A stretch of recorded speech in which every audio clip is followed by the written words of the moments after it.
Sa loob ng 86 na taon, DZRH ang naging kaagapay ng mga Pilipino sa balita, sa serbisyo at sa bawat kwento. 86 na taon ng tiwala at sa mga darating pang taon, mas pinalakas at mas pinagtibay para sa Pilipino. DZRH, una sa Pilipinas, una sa Pilipino. Serbisyong tapat sa'yo, DZRH.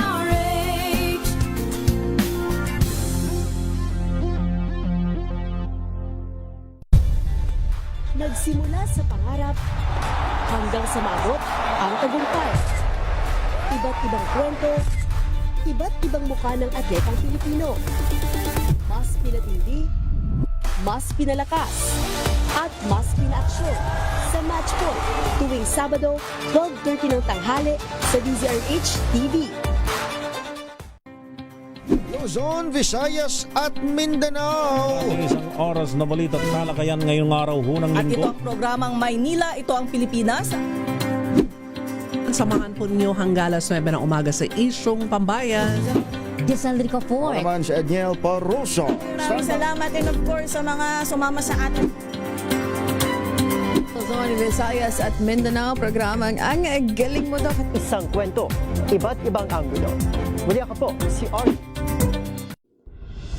Tuloy-tuloy ang pagtulong, tuloy-tuloy ang pagseserbisyo at tuloy-tuloy ang balitaan kasama si May Binauhan sa Operation Tulong mula Lunes hanggang Biyernes.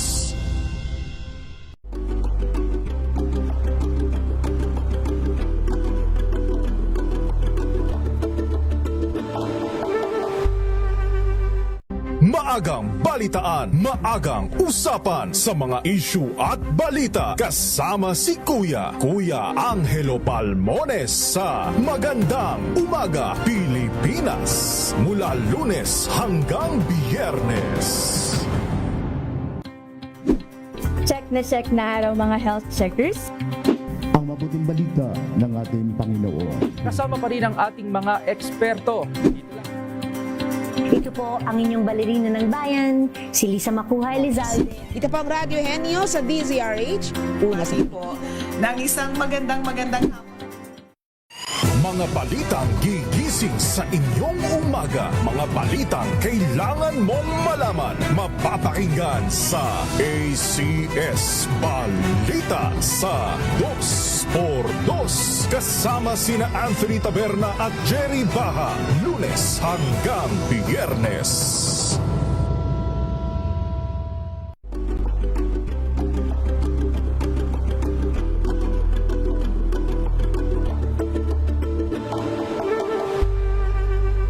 Alamin ang mga maiinit na isyung pambayan, mga balitang kailangan mong malaman, usapin sa pamahalaan, politika, ekonomiya at kabuhayan. Ito ang mga dapat mong malaman, pakialaman at pag-uusapan dahil kayo ang tinig ng mamamayan dito sa Damdaming Bayan. Live sa DZRH Radio, DZRH TV at DZRH Digital. Kasama sina Lakay, Deo Macalma at Elaine Apit. Araw-araw, Lunes hanggang Biyernes. Damdaming Bayan.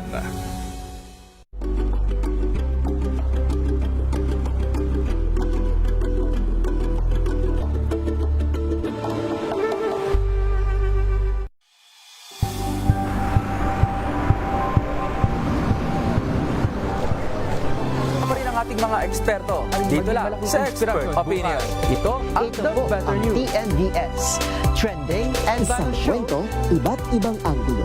Dito sa Point. Bawat pananagutan ating tatalakayin dito sa Hoy. Bawal yan. Pilipino, dito lang sa DZRH. Match sa entertainment and lifestyle. Ito ang MBC TV Network News. Una sa Pilipinas, una sa Pilipino.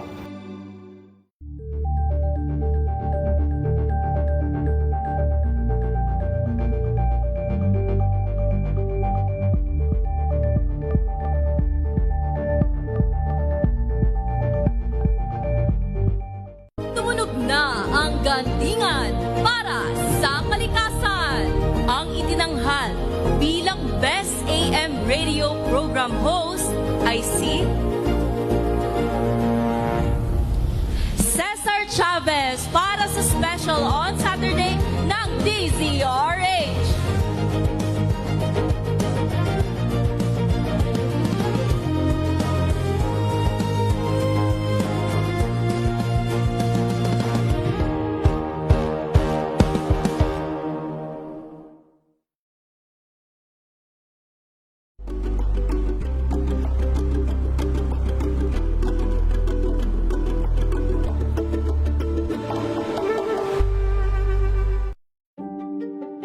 Buklatin ang mga pahina. Pakinggan ang boses ng lipunan. Tunghayan ang mga issue mula sa ibang katayuan. Nakakalungkot kasi deserve ba namin ng ganito? Na hindi nila alam kung ano talaga yung kanilang mga karapatan.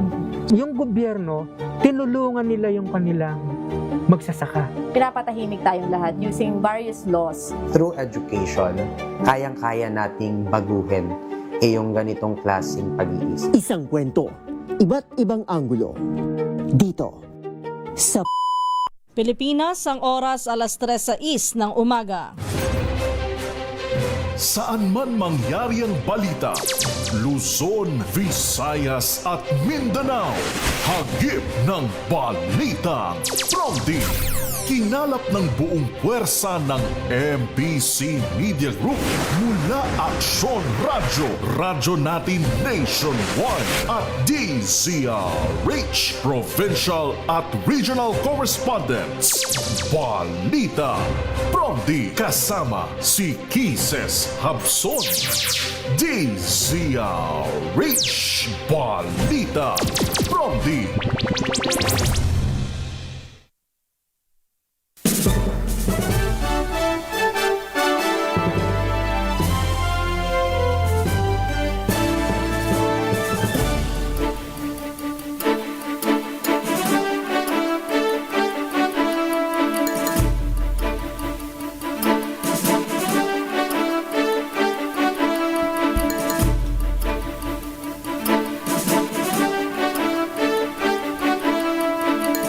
Magandang umaga, Luzon, Visayas, Mindanao, Pilipinas. Ito po ang balitang Pronti ngayong araw ng Lunes, June 29, 2026.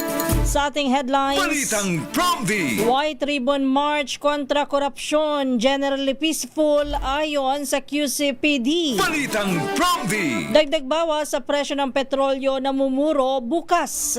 LPG may malaking rollback sa Hulyo. Balitang Pronti. Toll fee sa SLEX at Star Expressway tataas simula sa Hulyo. Balitang Pronti. Panibagong mga banta sa mga paaralan sa Leyte at Samar iniimbestigahan na ng Philippine National Police. Balitang Pronti. Hukay sa isang roadwork site sa Las Piñas City gumuho. 2 katao natrap. Balitang Pronti. Yan ang ulo ng ating mga balita. Kasama niyo po ang inyong lingkod Kisas Habson para sa DZRH, una sa Pilipinas, una sa Pilipino. At ngayon sa detalye ng ating mga balita.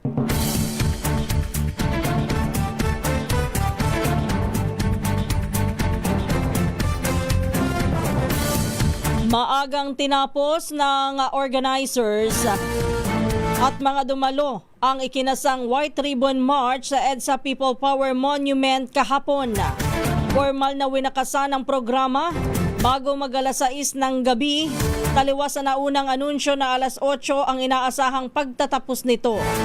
Ayon sa Quezon City Police District, itinuturing na maayos at mapayapa sa pangkalahatan ang naging rally na idinaos para wakasan ang katiwalian sa pamahalaan at tuluyang tapusin ang political dynasty sa bansa. Tinuluhan ito ng mga personalidad gaya ng labor leaders na sina Calio de Guzman at Lucas Espiritu. Pasado 1:30 ng hapon, nagsimulang magmarcha ang mga kalahok suotang puting damit na dumalo muna sa isang misa sa EDSA Shrine. Wala namang napaulat na malalang medical emergency sa mga lumahok at walang naitalang tensyon sa buong Magdamaga. Una nang nag-deploy ang NCRPO na aabot sa 10,000 pulis upang matiyak ang seguridad sa buong Metro Manila kaugnay ng naturang aktibidad. Samantala, no-show naman sa naturang aktibidad si dating Congressman Mike Defensor na una nang nag-anunsyo na siya ay dadalo at magiging present sa White Ribbon Rally. Balitang Prompty.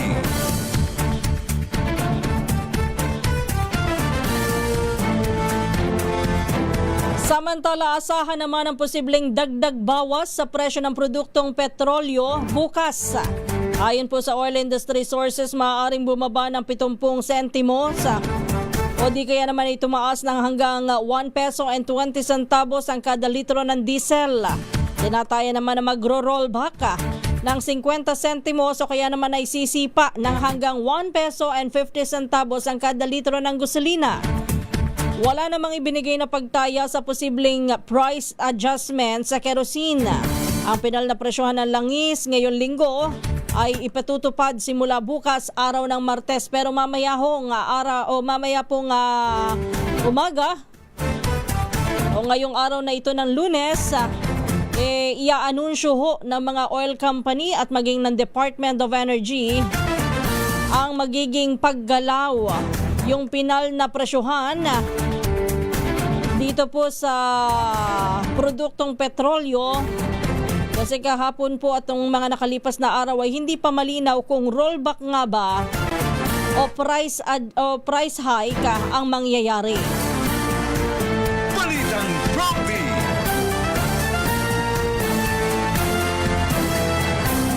Pero ito ang sure na good news. Asahan po ang malaking bawas presyo sa liquefied petroleum gas o LPG simula sa July 1. Yan ay matapos na ihayag ng Regasco na bababa ng 12 pesos kada kilo ang presyo ng LPG. Ayon kay Regasco President Arnel T, ang pagbaba ng presyo ay dulot po ng inaasahang pagliit ng contract price ng LPG sa pandaigdigang merkado. Sinabi ni Tina na nakatulong ang Memorandum of Understanding na nilagdaan ng United States at Iran upang bumaba ang forecast ng contract price. Kung may sasakatuparan ng rollback, aabot po sa 130 pesos ang mababawas sa presyo ng karaniwang 11 kilogram na tangke ng LPG. Ayon kay T, maaari pang bumalik sa halos dating antas ang presyo po ng LPG matapos ang Hulyo kung magpapatuloy pa ang pagbuti ng usapan sa pagitan ng Estados Unidos at ng Iran at maging normal ang pagdaan ng mga barko sa Strait of Hormuz. Balitang Prompty. Pilipinas ang oras, alas 3:14 na po ng umaga. Puntahan muna natin ang mga balita mula sa probinsya. Unahin natin ang Cordillera. Standby Romy Gonzales. Diyan po sa Cordillera, meron daw pong minerong patay matapos na makuryente sa loob ng minahan sa Itogon, Benguet. Yung kanya hong kasamahan na sugatan. Ibalita mo yan, RH41, Romy Gonzales. Nasawi ang isang minero at nasugatan naman ang kasama matapos silang aksidenteng na kuryente sa loob ng kanilang minahan sa Sitio Camp 2, Virac, Itogon, Benguet. Ang nasawing minero ay 38 anyos na binata na tubo sa Pudtol, Apayao, samantalang ang kasama nito na edad 24 ay residente rin sa naturang lugar. Batay sa report ng Itogon Municipal Police Station, magpapahinga na sana ang 38 anyos na minero subalit hindi niya namalayan. Ang sinandalan pala nito ay makina ng blower na ginagamit nila sa loob ng minahan na dahilan ng kanilang pagkakakuryente. Tinangkang isalba ng 24 anyos ang kasama nito, subalit nadamay din itong nakuryente. Nagtulungan ng mga ibang minero para saklolohan ang dalawang biktima. Kagad nilang sinugod sa ospital ang 24 anyos na lalaki, subalit hindi pumayag ang tatay ng 38 anyos na biktima na itakbo siya sa pagamutan sapagkat hindi na ito humihinga. Ito si RH41 Romy Gonzales para sa DZRH. Una sa Pilipinas, una sa Pilipino. Maraming salamat, Romy Gonzales. Pilipinas ang oras, alas 3:14 na po ng umaga. Balitang Prompty. Naghihintay na ng paglilikas ang tinatayang 2,000 Pilipinong seafarer na na-stranded sa Persian Gulf. Ayon sa International Maritime Organization o IMO, nakahanda itong ilikas ang mahigit na 11,000 marino, kabilang ang 2,000 Pinoy na sakay ng halos 500 barko na naipit sa lugar sa nakalipas na 5 buwan. Kasunod ito ng kasunduan sa pagitan ng Estados Unidos at ng Iran na naglalayong maibalik ang seguridad sa karagatan at matigil na ang pag-atake sa mga sibilyang sasakyang pandagat. Naglatag na rin ng IMO ng 2 pansamantalang sea lanes sa Strait of Hormuz upang maging ligtas ang paglabas ng mga barko. Ayon kay migration expert Manny Gaslani, malaking ginhawa ang planong ito para sa mga Pilipinong seafarers na matagal nang naiipit sa lugar. Balitang Prompty. Sa iba pa po nating mga balita, magpapatupad naman ng panibagong toll fee increase ang South Luzon Expressway o SLEX at ang Southern Tagalog Arterial Road o STAR. Ayon sa Toll Regulatory Board, epektibo sa July 1 ang ikalawang bahagi ng toll hike. Sa SLEX, ang biyahe mula Alabang hanggang sa Santo Tomas, Batangas ay madaragdagan ng 14 pesos para sa Class 1, 27 pesos naman para sa Class 2 at 41 pesos para sa Class 3 na sasakyan. Habang sa Star Tollway, tataas naman ng 8 pesos ang toll para sa Class 1, 17 pesos para sa Class 2 at 26 pesos para sa Class 3. Ayon sa TRB, ito na ang ikalawang yugto ng toll adjustment matapos ang unang taas singil na ipinatupad noong buwan ng Enero. So meaning to say, baka maapektuhan po nito yung pamasahe o pasahe ng mga kababayan natin na dumaraan sa dalawang tollways na yan. Yung sa SLEX at saka sa STAR. Kabilang na po dyan yung mga biyaheng pabatangas, yung iba ho ay papuntang Bicol at mga biyahe pa po na papunta sa South. Balitang Prompty. Alas 3:18 na po ng umaga. Balita naman muna tayo sa Pangasinan. 2 estudyante sugatan sa banggaan ng motorsiklo at truck dyan po sa bayan ng Sison. Ibalita mo yan RH38 Freddy Fajardo. Sugatan ng 2 estudyante na may edad 22 anyos at 20 anyos na kapwa-residente ng bayan ng Sison matapos makabanggaan na sinasakyan nilang motorsiklo ang kasalubong na truck sa National Highway sa Barangay Asansor ng nasabing bayan. Batay sa paunang investigasyon ng mga tauhan ni Chief of Police Major Cherbel Rilorta, binabagtas ng truck na minamaneho ng isang 43 anyos na driver residente ng Lawag City, Ilocos Norte. Sa nabanggit na kalsada na patungong southbound nang mangyari ang aksidente. Nabatid na minamaneho ng binatang estudyante na 22 anyos ang motorsiklo at umano'y pumasok sa linya ng truck nang magtangka itong mag-overtake sa isang sasakyan sa kanilang harapan dahilan upang magkabanggaan ng 2 sasakyan. Sa lakas ng impakto milapon sa kalsada ang rider at angkas nito na kapwa nagtamo ng sugat sa iba't ibang bahagi ng katawan na agad ay naitakbo ng LGU ambulance sa paggamutan kung saan patuloy pa silang nilalapatan ng lunas ng mga doktor habang ang truck driver ngayon ay nasa kustodiya ng Sison Police Station para sa kaukulang disposisyon. Mula sa Action Radio Pangasinan, ito si Freddy Fajardo, Aristarte Taguulat para sa DZRH, una sa Pilipinas, una sa Pilipino. Balitang Prompty.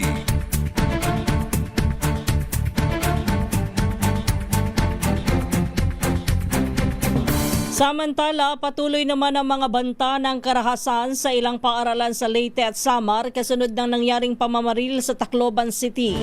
Ayon kay DepEd Region 8 Director Salustiano Jimenez, may mga natatanggap pa rin silang ulat ng mga mensahe at social media post ng pagbabanta sa karahasan sa ilang paaralan. Bunsod nito'y agad na iniimbestigahan ng ahensya ang mga natukoy ng mga pagbabanta. Sa Northern Samar, isang grade 11 student mula sa Allen National High School ang nagpost ng mensaheng nagbabanta ng posibleng pag-atake sa kanilang paaralan.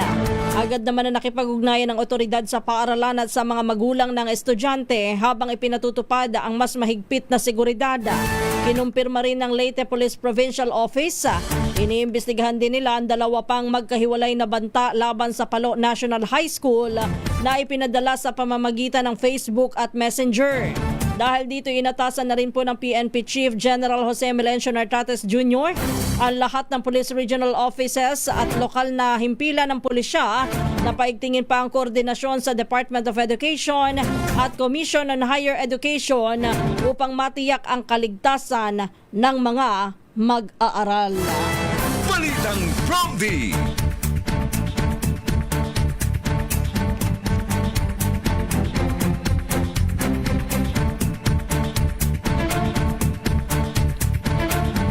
Pilipinas ang oras, alas 3:20 na po ng umaga. Magsasagawa naman ng komprehensibong pagsusuri ang Senate Committee on Social Justice, Welfare and Rural Development sa pagpapatupad ng RA 9344 o ang Juvenile Justice and Welfare Act of 2006. Ayon kay Committee Chair Senator Erwin Tulfo, layunin ng pagrepaso na matukoy ang mga kakulangan sa pagpapatupad ng batas kasunod ng sunod-sunod na krimeng kinasasangkutan ng mga menor de edad. Kabilang dito ang nangyaring pamamaril sa Tacloban at ang pananaksak sa Negros Occidental at Cavite. Sabi ni Tulfo, matagal na niyang isinusulong ang pagsusuri sa batas dahil marami na siyang natatanggap at nasasaksihang kaso kung saan ay hindi nakamit ng mga biktima ang hustisya dahil sa mahinang implementasyon ng Juvenile Justice Law. Tututukan ng komite ang kakulangan ng mga bahay pag-asa at ang bisa ng Rehabilitation Program para sa Children in Conflict with the Law o CICL. Gayon din ang pananagutan ng mga magulang sa mga menor de edad na nasasangkot sa krimen. Muli ring pag-aaralan ng Senado kung angkop nga ba ang kasalukuyang edad ng criminal liability at kung kinakailangan nitong baguhin. Nilinaw naman ni Tulfo na hindi layunin ng komite na basta maghigpit ng batas, kundi tiyakin lamang na may katarungan para sa mga biktima at epektibong rehabilitasyon para sa mga menor de edad. Balitang Bromby! Sa bagay ho, ang sabi nga ho ng isang eksperto pagdating sa batas, si Attorney Domingo Cayosa, ang presidente po ng Integrated Bar of the Philippines. Kung siya ang tatanungin ay para sa kanya, hindi ang age ng criminal liability ang dapat na repasuhin o dapat na ibaba. Kasi yan daw ho ang laging panawagan sa tuwing may nangyayaring karahasan kung saan ay sangkot ang kabataan. Ang sabi ay dapat na talagang ibaba ang criminal liability. Pero sabi po niya dapat din na tingnan hindi lamang yung age ng mga bata, kasi kahit pa anong age yan, kung hindi naman maayos yung pagpapatupad sa Juvenile Justice Law, kagaya na lamang yung sa Bahay Pag-asa at iba pang mga social welfare rehabilitation, kung walang ekspertong magmamando o kaya naman ay walang mahusay na hahawak para pagbaguhin ho ang mga bata o ituro ang tama sa mga bata upang makapagbagong buhay, wala din hong saysay ano man ang edad ng bibigyan ng parusa o kaukulang pagtuturo. So dapat daw po yan ang unang tutukan. Balitang Bromby! Alas 3:24 na po ng umaga, puntahan muna natin ang Central Luzon. Standby Dani. 3 kalaboso sa buy-bust operation, baril at higit na 2.38 gramo ng hinihinalang shabu na samsam sa bayan ng Pilar sa Bataan. Ibalita mo yan RH37, Dani Kumilang. Arestado ang 3 suspect sa buy-bust operation na isinagawa sa Pilar Municipal Police Station dakong alas 3:15 na madaling araw sa sitio Kapampangan, Barangay Santa Rosa, Pilar, Bataan. Kinilala mga naaresto na sina alias Jabar, 32 anyos at sina alias Emerald, 22 anyos at alias Gerald, 26 anyos na kapwa kabilang sa Unified Drug Watch List bilang street level individual. Ayon kay Acting COP Police Major Alan Salalila, Nahuli ang mga suspect matapos magbenta ng isang 9mm revolver na may 3 bala sa isang pusher buyer.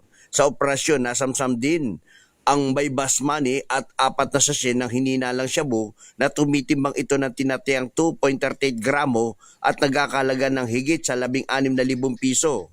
Naharap ang mga suspect sa inquest proceeding ngayong araw ng Lunes para sa kasong isa sa pampaglabag sa Republic Act 10591 at Republic Act 9165. Dani Kumilang, RH37, DCRH, una sa Pilipinas, una sa Pilipino. Balitang Promdi! Thank you, Danny. Standby lang, Rex. Umapila naman ang Ateneo de Manila University sa publiko na itigil na ang panghaharas at cyberbullying laban sa kanilang mga student athletes at team managers. Sa isang pahayag, sinabi ng Ateneo na hindi dapat na humantong sa pagbabanta, panlalait o online abuse ang pagbatikos ng publiko sa nangyaring trahedya sa Dipakulaw, Aurora. Hinimok din ng universidad ang publiko na huwag magpakalat ng mga hindi beripikadong impormasyon at iwasan ang personal na pag-atake sa mga itinuturong may pananagutan sa insidente. Paalala ng Ateneo, marami ang mga pangalan at larawan na kumakalat sa online ay mga estudyante pa na dumaranas ng napakahirap na sitwasyon sa panahon ngayon. Yan ay makaraan ang pagpanaw ni Rene Baterbonia at Divine Adili kasunod ho nung nangyaring pagkalunod dyan sa isang team building na isinagawa po sa Dipakulaw. Balitang Promdi! Alas 3:27 na po ng umaga, hinimok naman ng Philippine National Police sa mga eskwelahan na makipag-ugnayan sa kanila sa tuwing may malaking off-campus events. Kasunod ito ng pagkamatay ni na Ateneo students athletes Rene Baterbonia at Divine Adili na nalunod sa umano'y team building sa Dipakulaw, Aurora. Ayon kay PNP Chief General Jose Melencio Nartates Jr., para ito sa seguridad o sa security assessment, pagpaplano sa emergency response, traffic management at para maibusuhan ang rescue at medical services. Saad pa ni Nartates, patuloy nilang palalakasin ang koordinasyon sa Department of Education, sa Commission on Higher Education o CHED at sa lokal na pamahalaan upang maging mas ligtas ang lahat ng mga mag-aaral. Balitang Promdi!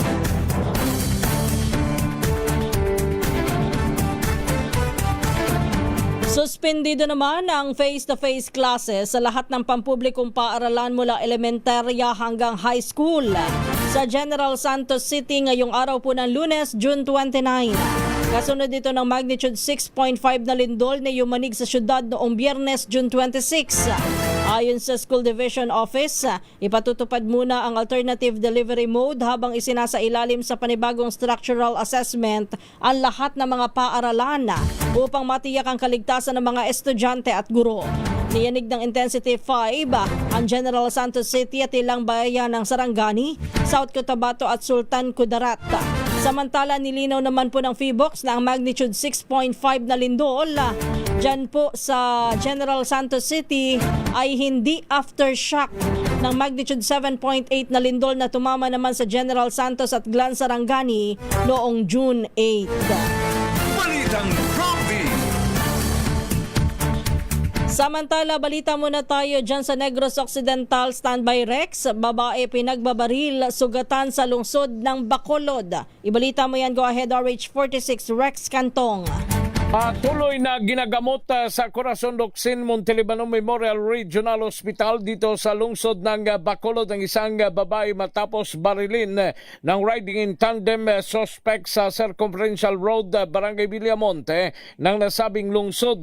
Ayon kay Police Major John Rick Reclamado, mahaipen ng Police Station 4 ng Bacolod City Police Office, posibleng kilala ng biktima ang suspect na dadalo lamang sa isang kasal mula sa Himamaylan, Negros Occidental ang biktima.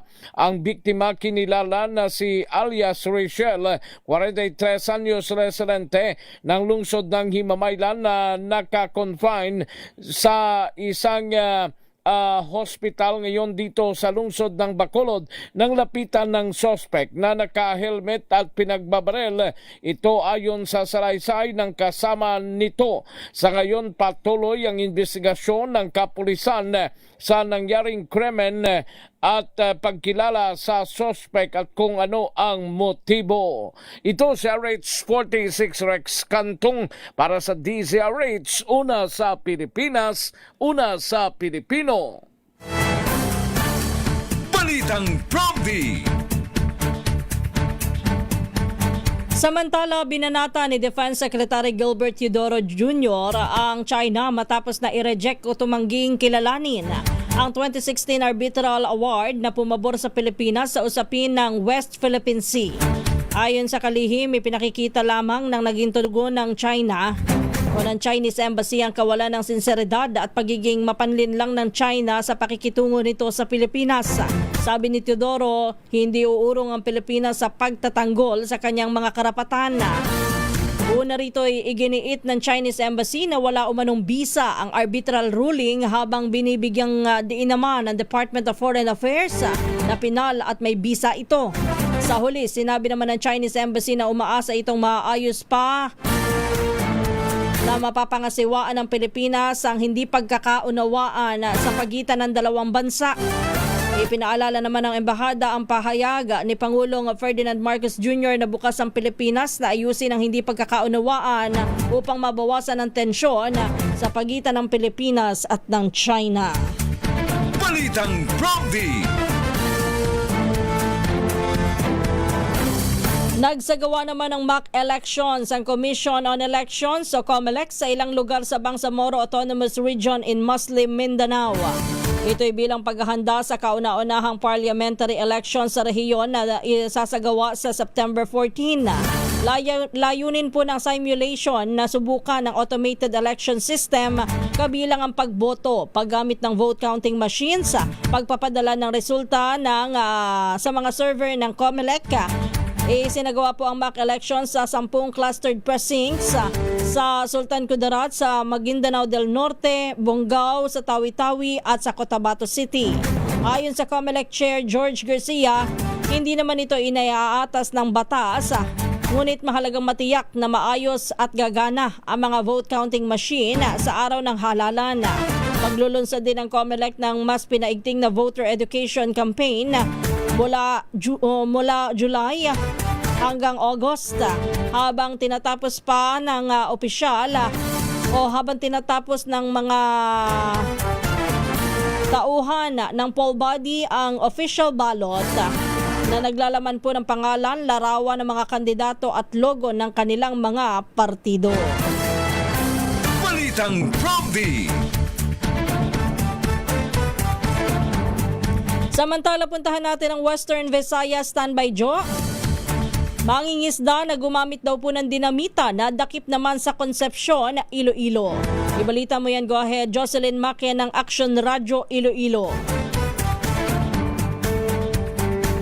Natakip sa Seaborne Patrol Operation ng Iloilo Provincial Bantay Dagat Task Force ang mangingisda na gumagamit ng dinamita sa Culebra Island, Barangay Talutuan, Concepcion. Ang operasyon ay sinagawa ng Bantay Dagat Task Force sa 2nd Iloilo Provincial Mobile Force Company kasama ang Regional Intelligence Unit 6. Nakumpiska ang fishing boat, fishing paraphernalia na nagkakalaga ng 100,000 pesos at 2 kilo ng iba't ibang uri ng isda. Nasa custody ng Concepcion Municipal Police Station ang mangingisda na nahaharap sa kasong paglabag sa Republic Act No. 10654. Mula sa Action Radio Iloilo, ito si Jocelyn Maque para sa DZRH, una sa Pilipinas, una sa Pilipino.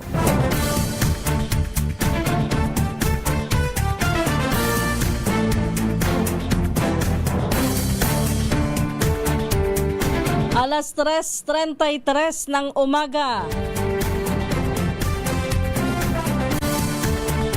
Target naman ng Senado na magkaroon lamang ng maikling panahon sa impeachment trial laban kay Vice President Sara Duterte.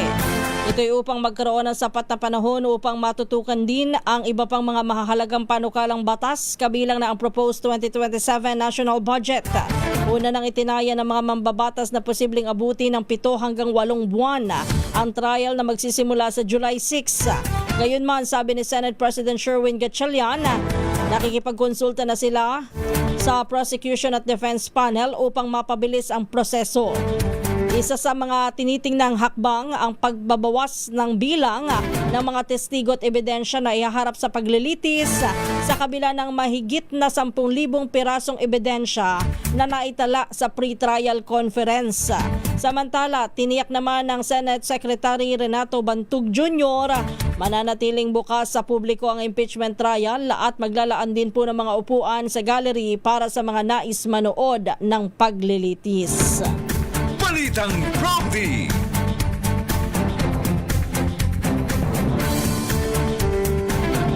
Nagpasalamat naman si Pangulong Ferdinand Marcos Jr. sa mga miyembro ng Presidential Security Group o PSC dahil sa kanilang dedikasyon at pagprotekta sa Pangulo sa First Family at sa katatagan ng ating bansa. Sa pagdiriwang ng ika-128 anibersaryo ng PSC sa Malacanang, sinabi po ng Pangulo na ang seguridad na ibinibigay ng mga tauhan ng PSC ang nagbibigay din sa kanya ng kapanatagan upang magampanan ang kanyang tungkulin ng maayos. Inilala rin ng Pangulong Marcos ang sakripisyo ng mga miyembro ng PSC na malayo sa kanilang pamilya upang matiyak ang kaligtasan ng Pangulo at ng institusyong kanilang kinakatawan. Ayon po sa Pangulo, mas pinalakas na ngayon ang kakayahan ng Presidential Security Command upang mas maging handa sa pagtugon sa anumang banta o hamon sa seguridad. Nagpasalamat din si First Lady Liza Araneta Marcos sa mga tauhan ng PSC sa pamamagitan ng isang mensahe na inilagay sa social media kung saan ay pinuri niya ang kanilang tapang at dedikasyon sa paglilingkod sa sambayanang Pilipino. Ang Presidential Security Command ay kasalukuyang pinamumunuan ni Rear Admiral Andrew Val Abayon. Balitang Prompty. Balita naman tayo sa Eastern Visayas, 2 negosyanteng umano'y dinukot ng 3 suspects sa Mayorga, Leyte. Ibalita mo yan RH32 Jimmy Angay-Angay. 2 negosyante ang umano'y dinukot ng 3 hindi pa nakikilalang suspect sa Barangay Santa Cruz, Mayorga, Leyte. Kinilala ng Mayorga, Leyte PNP ang mga biktima sina James Bohol at Carlo James Bohol na kapwa negosyante sa naturang lugar. Batay sa panang investigasyon, sa palitan umano'y sinakay ang 2 sa isang puting Toyota Vios na minamaneho ng mga suspect. May hindi pa kumpirmadong ulat na mataan ang naturang sasakyan sa Pasay Samar, ngunit patuloy pa itong biniverify ng mga otoridad. Sa kasalukuyan nagpapatuloy ang investigasyon ng pulisya upang matukoy ang pagkakilanlan ng mga responsable at alamin ang motibo ng insidente. Samantala, wala pang nilabas sa karagdag detalye mga otoridad habang sinasagawa ang masusing investigasyon sa umano'y pagdukot. Wala dito sa DYVL Action Radyo Tacloban, ito si R32 Jimmy Angay-Angay para sa DZRH. Una sa Pilipinas, una sa Pilipino. Balitang Prompty.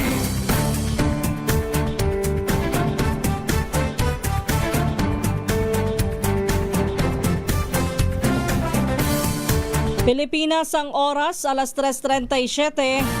Nagbabala po ang Office of the Special Assistant to the President o ang OSAP laban sa mga individual at grupo na nagpapanggap na kinatawan ng tanggapan upang manghingi ng pera o pinansyal na tulong.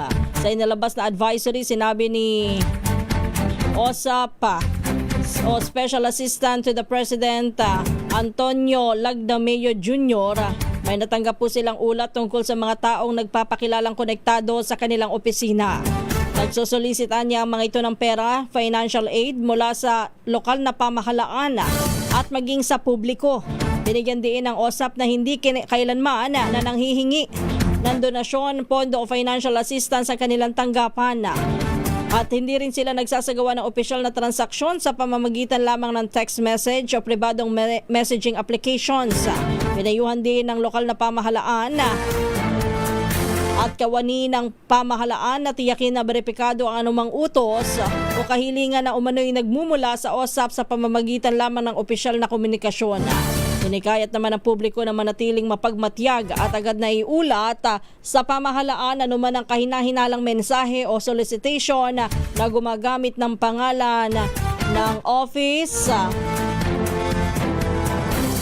of the Special Assistant to the President. Balitang Prompty. Balita naman tayo sa Northern Samar. PNP muli na namang nakapag-aresto ng tulak ng droga sa bayan po ng Katarman. 8 sachet ng shabu ang nakumpiska. Ibalita mo yan na Rage 34 Jane Galit Bantayan. Arestado sa drug buy-bust operation ng isa na namang tulak ng droga sa bayan ng Katarman matapos na magpanggap ng pusher buyer ang isang pulis. Ang nadakip ay isang 37 taong gulang residente ng Barangay Nara na naturang lugar ng Katarman. Sinorveillance ang nasabing suspect bago kasang operasyon sa panguna ng Katarman Police, PDEO o Provincial Drug Enforcement Unit at PDEA. Nakuha sa posisyon nito ang 8 sachet ng shabu na may iba't ibang gramo. Nakapiit na ang nasabing suspect sa pasilidad ng Katarman Municipal Police Station na nahaharap sa kasong illegal drugs. Ngayong buwan, sunod-sunod ang pagkakahuli ng mga pulis sa mga sangkot sa droga sa patuloy na pagpapaigting sa kampanya ng otoridad laban sa droga. Mula sa Aksyon Radyo Katarman, RH34 Jane Galit Bantayan ng DZRH. Una sa Pilipinas, una sa Pilipino. Balitang Prompty. Patuloy ang pagbaba ng antas ng tubig sa Angat Dam. Batay sa ulat ng Bulacan Provincial Disaster Risk Reduction and Management Office, umabot na lamang sa 161.23 meters ang water elevation sa Angat. 1.23 meter na lamang itong mas mataas mula sa 160 meters na critical level. Bunsod nito ay nakikipag-ugnayan ng National Water Resources Board sa pag-asa upang pag-aralan ng posibilidad ng cloud seeding. Gayunman, sinabi ni DOST Secretary Renato Solidum, limitado lamang ang epekto ng cloud seeding at kailangan ng sapat na moisture-rich clouds upang maging epektibo ito. Sa ngayon ay inuuna na ang supply ng tubig para sa Metro Manila habang nananatiling suspendido ang alokasyon ng tubig para sa irigasyon ng mga sakahan sa Bulacan at Pampanga dahil sa mababang level ng tubig sa Angat Dam. Balitang Prompty.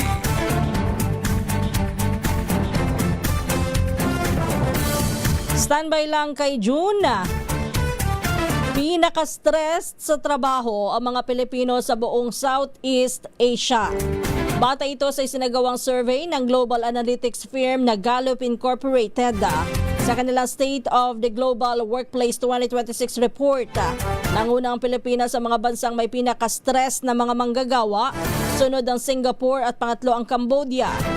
Lumabas din po sa report na isa sa bawat dalawa o 50% ng mga manggagawang Pilipino ang nakararanas ng matinding stress, mas mataas kaysa sa 25% na regional at 40% na global average. Nanguna rin ang Pilipinas sa antas ng kalungkutan na may 31%, gayon din po yung nararamdamang galit, 29% sa lugar ng mga trabaho. Sa kabila po nito, sinabi naman ng Gallup na ang mga Pilipino ang may pinaka-engage o may pinakamalakas na koneksyon sa kanilang trabaho sa Southeast Asia, kung saan 39% ng mga empleyado ang itinuturing na engaged dito. Ayon kay Shruti Rastogi, head ng Gallup Consulting, posibleng sabay na umiiral ang mataas na dedikasyon ng mga Pilipino pagdating sa kanilang trabaho, kaya naman nakadarama sila ng stress.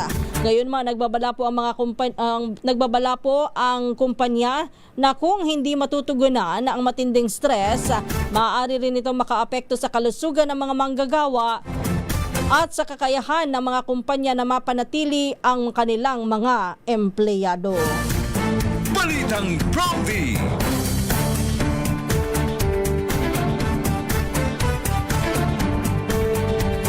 Samantala, puntahan natin ang Davao. 2 tulak arestado naman sa buy-bust operation sa Digos, Davao del Sur. 58,000 pesos na halaga ng shabu ang nasamsam. Balita mo yan, June Soter ng Action Radio Davao. Himas-rihas ang dalawang hinihinalang tulak ng illegal droga matapos makumpiskahan ang tinatayang 58,208 na halaga ng hinihinalang shabu sa isinagawang bypass operation sa Purok 11 National Highway Barangay Playa Digo City, Davao del Sur alas 2:28 ng madaling araw, Hunyo 27. Pinangunahan ng operasyon ng City Drug Enforcement Unit sa pamumuno ni Police Major Richard Dumasig sa ilalim ng direktiba ni Police Lieutenant Colonel Norman Iparagiri, Hepe ng Digo City Police Station. Target ng operasyon ng 25 anyos na suspek na nakilalang si alias RJ habang naaresto rin ang kanyang kasamang si alias Del, 31 anyos. Ayon sa kapulisan, matagumpay na nakabili ng isang pakite ng hinihinalang shabu ang pusher buyer mula kay alias RJ. Sa isinagawang body search, na-recover pa mula sa kanyang isang pakite ng hinihinalang shabu, isang cellphone at ang marked bypass money. Isang pakite din ng hinihinalang shabu ang nakuha mula kay alias Del. Sa kabuuan, aabot sa 8.56 grams ng hinihinalang shabu ang nakumpiska sa dalawang suspek. Kasalukuyan silang nakadetain sa Digo City Police Station habang inihanda ang kasong paglabag sa Section 5 at 11 ng Republic Act 9165 o ang Comprehensive Dangerous Drugs Act of 2002. Ito si June Soter para sa DZRH. Una sa Pilipinas, una sa Pilipino. Balitang Bromby! Thank you, June. Standby, Tina. Patuloy naman ang search and retrieval operations ng mga otoridad matapos pong gumuho ang isang hukay sa isang road work site sa Barangay Pamplona 2 sa Las Piñas City kahapon. Sa report ni RH27 Noche Kakasa, nangyari ang insidente sa isang lugar na may isinasagawang proyekto para sa water supply. 7 katao ang nasa lugar na mangyari po ang pagguho. 5 sa kanila ay matagumpay na nailigtas habang 2 pang katao ang patuloy na hinahanap at kasalukuyang isinasa ilalim sa retrieval operation. Nasa lugar ang mga tauhan ng Bureau of Fire Protection, Philippine National Police at ang Las Piñas City Disaster Risk Reduction and Management Office upang pangunahan ang rescue at retrieval operations. Patuloy pang inaalam ng otoridad ang sanhi ng pagguho habang nagpapatuloy ang operasyon sa lugar. At sana ho ay makuha ng ligtas at buhay yung 2 ho na natrap doon sa gumuhong road work site. Balitang Bromby! Samantala sa oras na alas 3:47 na po ng umaga, sinuspindi naman ng Land Transportation Franchising and Regulatory Board ang driver ng electric vehicle o EV taxi na nasa sangkot sa isang viral na prank na kunwari ay may naganap na hold-upan sa loob ng sasakyan. Ayon kay LTFRB Chairman Vigor Mendoza II, pinatawan nila ng 30 araw na preventive suspension ang driver habang isinasagawa po ang investigasyon. Sa kumalat na video sa social media, nag-anunsyo ng hold-up ang driver sa kanyang pasahero. Makalipas ang ilang sandali, sumakay naman ang 2 vlogger na nagpanggap na mga magnanakaw. Ngunit kalaunan ay lumabas na prank lang pala ang buong insidente. Ayon kay Mendoza, hindi nakatatawa ang naturang prank dahil nagdulot ito ng takot sa mga commuter na gumagamit ng taxi at transport network services. Ipatatawag ng LTFRB ang Green and Smart Mobility Philippines Incorporated o yung tinatawag na GSM o yung Green na Taxi. Ang kumpanyang nagmamay-ari po ng EV taxi upang magpaliwanag sa umunoy pagkakasangkot ng kanilang driver sa naturang prank incident. Balitang Bromby! Kaya hindi lahat ho ng biro nakakatawa. Pwede ho kayong mapahamak dyan. Samantala, pagpapaliwanagin naman ng Land Transportation Franchising and Regulatory Board ng Grab Philippines kaugnay po ng vlog na nagsasagawa ng video at nagpapaliwanag po. Nagsasabing pinapayagan daw po ng kumpanya ang driver na tumanggi sa booking ng mga pasahero. Ayon kay LTFRB Chairman Vigor Mendoza II, maglalabas po ng ahensya ng show cause order sa Grab upang maipaliwanag kung pinahihintulutan nga ba talaga ang kanilang mga partner driver na tumanggi sa biyahe. Sabi ni Mendoza, kung totoo ang pahayag ng vlogger, maituturing itong paglabag sa umiiral na patakaran para sa mga Transport Network Vehicle Service o TNVS. Binigyan din niya na ang pagtanggi sa pagsakay ng mga pasahero ng walang sapat na dahilan ay paglabag sa mga kondisyon ng Provisional Authority at Certificate of Public Convenience na ibinibigay sa mga operator. Balitang Prompty. Samantala, balitang nasyonal, ang Department of Labor and Employment kinalampag po ang ECOP para sa Progressive Wage Model. Ibalita mo yan, RH9, Tina Nolasco. Hinimok ni Department of Labor and Employment o DOLE Secretary Francis Tolentino ang Employers Confederation of the Philippines o ECOP na maging katuwang ng pamahalaan sa pagdidisenyo at pagtataguyod ng Progressive Wage Model o PWM sa bansa. Ang PWM ay isang productivity-linked wage system kung saan ang mga manggagawang may mababang sahod ay makatatanggap ng mas mataas na kompensasyon habang umaangat ang kanilang kasanayan o skills na daragdagan ng karanasan sa trabaho at napagbubuti ang kanilang productivity. Ayon sa DOLE, ang inisyatibang ito ay alinsunod sa direktiba ng Pangulong Bongbong Marcos na palakasin ang kakayahan ng mga manggagawang Pilipino at isulong ang paglago ng mga negosyo sa pamamagitan ng pamumuhunan sa skills development at dekalidad na trabaho. Sa pamamagitan nito, target ng gobyerno na gumawa ng mas matatag na labor market kung saan tuloy-tuloy ang pagtaas ng kita ng mga manggagawa habang nananatiling competitive ang mga kumpanya. Giit ni Tolentino, ang matatag na trabaho ay nakasalalay sa proteksyon ng mga manggagawa at ang kakayahang kumita ng mga negosyo. Ito si RH9, Tina Nolasco para sa DZRH, una sa Pilipinas, una sa Pilipino. Balitang Prompty. Maraming salamat, Tina Nolasco. 5 minuto o 10 minuto. 10 minuto bago mag-alas 4. Diyan na po nagtatapos ang ating balitaan dito po sa Balitang Prompty. Tayo ho'y dadako na sa ating pangalawang bahagi, ang ating batian at talakayan. Balitang Prompty. Muli isang magandang umaga po ang ating pagbati sa lahat ng mga nakikinig, nanonood at nakatutok ngayon sa ating programa. Ito po ang Balitang Prompty. Ako po ang inyong nakakasama, ang inyong lingkod, Kisas Habson. Kumusta na po yung ating mga kababayan all over the world? Ngayon po ay June 29, 2026. Ilang araw na lang bago po yung itinakdang trial sa impeachment case ni Vice President Sara Duterte. At ngayong araw na ito, ay inaasahan po na lalagdaan yung pre-trial order doon sa isinagawa pong pre-trial o pagkatapos po na isinagawang pre-trial nitong magkabilang panig po ng prosecution at ng depensa kung saan na yung sabing 4,000 ebidensya, yung 4,000 dokumento naging 8 hanggang 10,000 sa markings. Ang sabi naman kasi hindi pumayag ang depensa na yung markings doon sa ilan sa mga yung magkakapareho ho. Katulad na lamang doon sa ebidensya at saka doon sa mga testigo, hindi pinayagan na mapag-isa. Pinaghiwalay kaya dumami. Anyway, antabayan na ho natin ang mga susunod na kabanata pa dyan. Meron pa po tayong ano ba ngayon? O yun, mga ano pa? 1 week. Tama ba? O 1 week pa bago yung inaasahang trial. Sa iba pa po natin mga balita matapos po yung sunod-sunod na mga pangyayari ng mga nakalipas na araw sa mga paaralan, patuloy pa rin po yung mga pagtanggap po ng Department of Education ng report sa mga threat. Doon sa Cagayan, nagkaroon din ho ng kaso kung saan ay may 2 ho na bata o estudyante na nakuhanan ng patalim doon sa loob ng kanilang paaralan.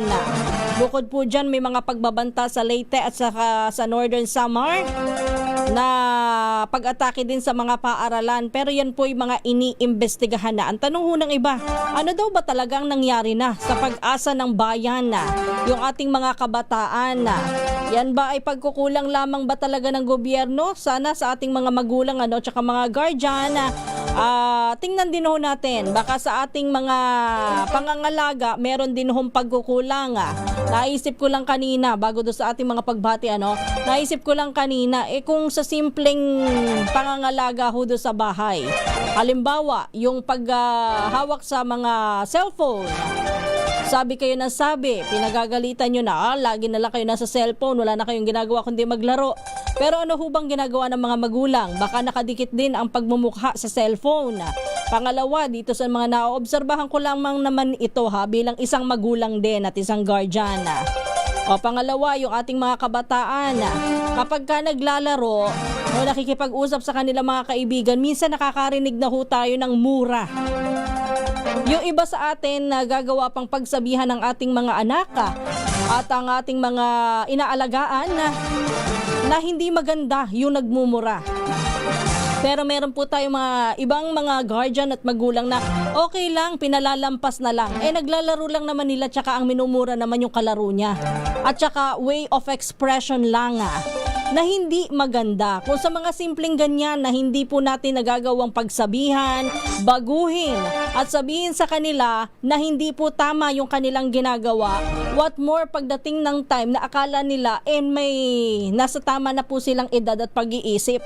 Minsan ang kabataan akala nila kapag dumating na po sila sa age na 16, 13, kapag sila nag-high school na akala nila minsan matanda na sila. O yan lang lagi nyo pong tatandaan na yan ang naoobserbahan ko sa ibang mga kabataan. Huwag po natin silang hahayaan, huwag po tayong magsasawa sa kanila na paalalahanan kung ano ang tama at mali. At lagi natin ipaaalala na hindi porket sila'y tumatangkad, mas matangkad na sa atin kung minsan, mas malaki pa sa atin kung minsan, sila po ay mas may alam na sa atin. Okay lang makinig sa kanila para naiintindihan din natin ang nilalaman ng kanilang mga kalooban.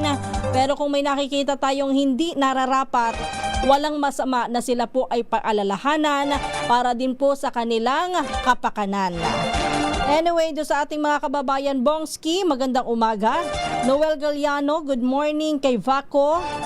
Binabati rin po natin si Bong Bado, ganun din kay Sayon, at ganun din po kay Shayon pala yun. Shayon, kay Moling, kay Arnel Perez, Ed Payawan, Badani Muyot, Ramon Abadillo, Virgilio Sakdalan, good morning. Ganun din po kay Lupito Balagtas, kay Ma'am Evan Lang, good morning. Ganun din kay Filemon Mamuwan, kay Ma'am Becky Tisuka, kay Mauro Jonas Pilyaga. Binabati rin po natin si Bentong, nakikinig din ho sa atin. At sa lahat po ng mga nakatutok sa ating programa, maraming salamat po. Hanggang sa bukas po muli, tayo po muna magpapaalam na. Ito po ang Balitang Promdi. Susunod naman si Kong Angel Palmones at ang Magandang Umaga Pilipinas. Ako po ang inyong lingkod, Kisas Habson. Pilipinas ang oras, 4 na minuto bago mag-alas 4. Good morning and happy Monday.